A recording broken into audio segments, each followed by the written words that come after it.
Right now, American oil production is the highest that it's been in 8 years.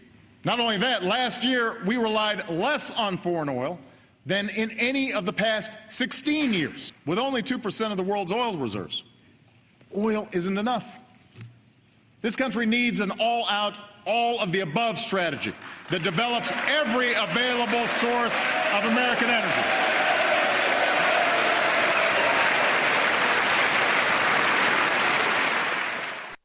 We have reached a pivotal point in American history concerning the future of our nation's energy supply. Bituminous coal, anthracite coal, and crude oil production have been falling for decades.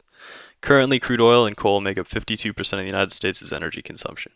Because of this, the United States is forced to import more and more crude oil each year, and mine for dirtier and less efficient sources of coal. For years, U.S. energy production has lost ground to energy consumption, forcing us to depend on foreign oil. Over the next 20 years, our energy production from coal is expected to become dirtier and more expensive, and our dependence on foreign oil is expected to deepen. In 2006, an alternative appeared. The process of becoming more and more dependent on energy imports was reversed, and each year since, the United States has produced more energy than the year before. The cause of this phenomenon is natural gas. Natural gas is at the forefront of America's new energy boom. It already heats many of our homes, drives our buses, and powers our nation's industry. It makes up a quarter of the primary energy used in the United States, and its use is expected to grow faster than any other energy source. Unlike coal or crude oil, the United States has yet to reach production capacity for natural gas. Current estimates are that the United States will be a net exporter of natural gas by 2020, reversing years of energy importation. The expansion of natural gas production relies on the continued drilling of the Bakken Shale in North Dakota and the expansion of the drilling of the Marcellus Shale in Pennsylvania and New York.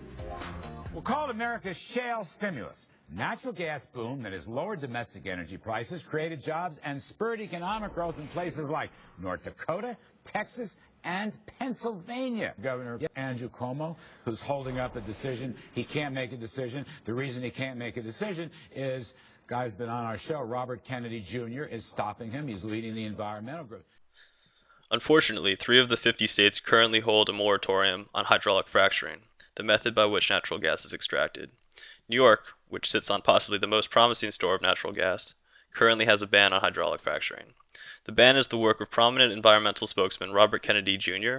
and Governor Andrew Cuomo.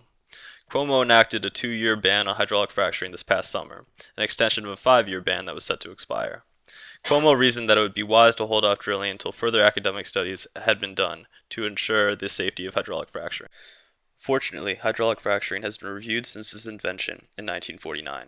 The EPA, the Department of Energy, Duke University, and the University of Michigan are the most recent groups to have researched the practice. All of the groups came to one conclusion: hydraulic fracturing is safe and can coexist with a healthy environment.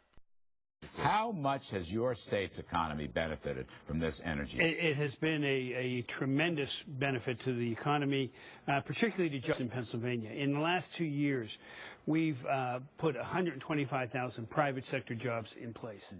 The benefits of natural gas are numerous. Natural gas in the United States employs, both directly and indirectly, 3.4 million people, and added $400 billion to the U.S.'s economy last year.